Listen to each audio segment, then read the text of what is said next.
Welcome to my YouTube channel inter commerce classes में आप सभी छात्रों का हार्दिक स्वागत है। तो आज हम लोग क्लास 12 का जो हमारा चैप्टर नंबर 3 है गुडविल, उसका सिग्निफिकेंट क्वेश्चन हम लोग आज करने वाले हैं। तो इसके पहले हम लोगों ने गुडविल का क्वेश्चन किया था, लेकिन उस प्रश्न में जो है हमने सिंपल हमें प्रॉफिट दिया रहता था और उस प्रॉफिट का यूज करके हमने एवरेज प्रॉफिट मेथड से या सुपर प्रॉफिट मेथड से या कैपिटलाइजेशन मेथड से हमने गुडविल को फाइंड आउट किया था। यह क्वेश्चन यह वीडियो आपके लिए बहुत ही खास होने वाला है, क्योंकि यहाँ हम लोग जो गुडविल फाइंड आउट करेंगे उसके साथ कुछ एडजस्टमेंट भी हम लोग सीखने वाले हैं।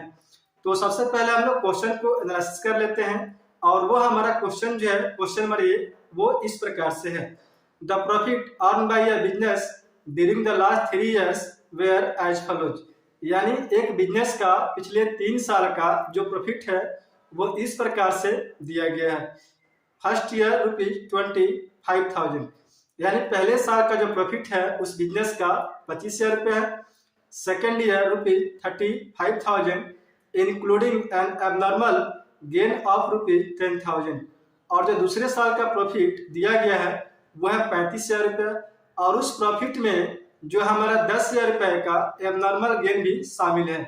अभी मैं आपके वीडियो के शुरुआत में मैंने बताया था कि यह जो वीडियो होगा बहुत ही खास होने वाला है। मैं इसी पॉइंट पे डिस्कस करने वाला था।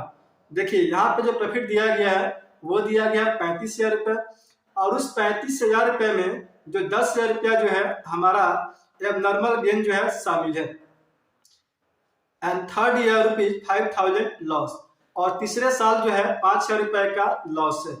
Compute the amount of goodwill 3 on the basis of 3 years purchase of average profit of last 3 years। यानी पिछले 3 साल का एवरेज प्रॉफिट का 3 years परचेज होगा हमारा गुडविल। तो हमें एवरेज प्रॉफिट मेथड से अमाउंट ऑफ गुडविल को फाइंड आउट करना है। तो सबसे पहले हम लोग निकालते हैं टोटल प्रॉफिट्स। तो टोटल प्रॉफिट्स इक्वल टू होता है, तो फर्स्ट ईयर का प्रॉफिट ऐड किया जाएगा, सेकेंड ईयर का प्रॉफिट ऐड किया जाएगा और थर्ड ईयर का प्रॉफिट या लॉस जो भी होगा उसको हम लोग प्लस कर देंगे तो हमारा टोटल प्रॉफिट निकल जाएगा। तो फर्स्ट ईयर का प्रॉफिट यहाँ पे दिया गया 25,000 रुपये और सेकेंड ईयर का जो प्रॉफिट हमें दिया गया है वो है 35,000 रुपये और इसके साथ 10,000 रुपये का इसमें एबनॉर्मल गेन शामिल है। तो 35,000 माइनस 10,000 और प्लस ब्रैकेट में होगा हमारा यानी माइनस 5,000। अब इन तीनों को हम प्लस करेंगे तो हमारा टोटल प्रॉफिट हो जाएगा 45,000 यानी 45,000 रुपये। अब सिंपली हमने जो पिछले क्लास में हम लोगों ने मैथ का स्टडी किया है, यानी क्लास 7 में 8 में 9th में 10th में जो मैथ पढ़ा था, तो वहां पे हमने बेसिकली एवरेज कैसे निकालते थे। सबको प्लस कर दो और जितनी संख्या है यानी जितनी संख्याओं को हमने ऐड किया है उसकी संख्याओं से डिवाइड कर दो। ठीक, वही फॉर्मूला यहाँ भी लागू होगा। तो एवरेज प्रॉफिट इक्वल टू हो जाएगा total profits by number of years. तो हमने टोटल प्रॉफिट निकाल लिया है और वो हमारा है 45,000 रुपये और बाई 3, तो एवरेज प्रॉफिट हो जाएगा हमारा 15,000 रुपये। अब हम निकाल लेते हैं गुडविल। तो गुडविल इक्वल टू होता है average profit into number of year purchase. तो 15,000 और गुणे 3 यानी एवरेज प्रॉफिट उसका 3 साल का क्रय है गुडविल। तो 15,000 में 3 से गुणा कर दिया जाएगा तो गुडविल हमारा हो जाएगा 45,000 रुपये। अब हम लोग जो हमारा क्वेश्चन नंबर 2 है जो हमें फाइंड आउट करना है गुडविल, उसको हम लोग करने वाले हैं। तो इसके पहले वाले क्वेश्चन में हमने देखा जो 3 साल का प्रॉफिट दिया गया था, तो सेकेंड ईयर का जो प्रॉफिट था उसमें एबनॉर्मल गेन दिया हुआ था, तो उसको हमने प्रॉफिट में से एबनॉर्मल गेन को माइनस किया था। यानी एबनॉर्मल गेन प्रॉफिट में से माइनस कर दिया जाता है तो हमारा ऑर्डिनरी कोर्स ऑफ बिजनेस का प्रॉफिट फाइंड आउट हो जाता है। अब हम लोग क्वेश्चन नंबर 2 करने वाले हैं और वो हमारा क्वेश्चन नंबर 2 इस प्रकार से है। Compute the amount of goodwill on the basis of 2 years purchase of average profit of last 3 years। यानी पिछले 3 साल का एवरेज प्रॉफिट का 2 ईयर यानी 2 बरस क्रय होगा हमारा goodwill. The profit of last 3 years were as under, यानी पिछले 3 साल का प्रॉफिट जो है इस प्रकार से दिया गया है। फर्स्ट ईयर ₹7,000 और पहले साल का जो प्रॉफिट है वो है हमारा 7,000। Third year ₹17,000 including ₹3,000 abnormal loss, यानी जो हमारा दूसरा साल का प्रॉफिट है वो है 17,000 रुपये और 3,000 रुपये जो है एबनॉर्मल लॉस है। थर्ड ईयर ₹3,000 और जो तीसरे साल का जो प्रॉफिट है वो है हमारा 3,000 रुपये।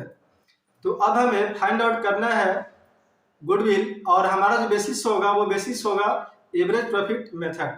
तो सबसे पहले हम लोग एवरेज प्रॉफिट मेथड में हमें जो फाइंड आउट करना होता है वो होता है हमारा टोटल प्रॉफिट। तो टोटल प्रॉफिट इक्वल टू होता है, यानी जितने साल का हमें प्रॉफिट फाइंड आउट करना होता है सबको हम लोग प्लस कर देते हैं। तो यहाँ पर पहले साल का प्रॉफिट दिया गया 7,000 रुपये और दूसरे साल का प्रॉफिट है 17,000 रुपये। यहाँ पर जो है हमें ध्यान देने वाली बात है कि 3,000 रुपये का जो एबनॉर्मल लॉस है उसको हम लोगों ने प्रॉफिट एंड लॉस अकाउंट के डेबिट साइड में जो है डेबिट किया है। तो इससे हमारा जब प्रॉफिट कम हो गया होगा तो इसको हम लोग प्लस कर देंगे, यानी दूसरे साल का प्रॉफिट हो जाएगा 17,000 और प्लस 3,000 रुपये और तीसरे साल का प्रॉफिट है 3,000 रुपये। तो टोटल प्रॉफिट हो गया हमारा 30,000 रुपये। अब हम निकाल लेते हैं एवरेज प्रॉफिट। तो एवरेज प्रॉफिट इक्वल टू होता है total profits by number of years. तो 30,000 बटा 3, तो 30,000 रुपये में 3 से भाग किया जाएगा तो हमारा आ जाएगा 10,000 रुपये। इस तरह से हमारा एवरेज प्रॉफिट निकल गया 10,000 रुपये। अब जो है हमें फाइंड आउट करना है गुडविल। तो गुडविल इक्वल टू होता है total profits into number of year purchase. तो एवरेज प्रॉफिट हमने निकाल लिया था 10,000 रुपये और यहाँ पर नंबर ऑफ ईयर परचेज जो है 2 है, 2 साल का गुडविल जो है एवरेज प्रॉफिट का क्रय है। तो 10,000 में हम 2 से गुणा कर देंगे तो हमारा गुडविल निकल जाएगा 20,000 रुपये। अगर आप भुला भटक के या यूट्यूब के माध्यम से या किसी फ्रेंड के माध्यम से आप हमारा वीडियो देख रहे हैं तो कृपया लाइक करें, सब्सक्राइब करें, कमेंट करें। Thank you.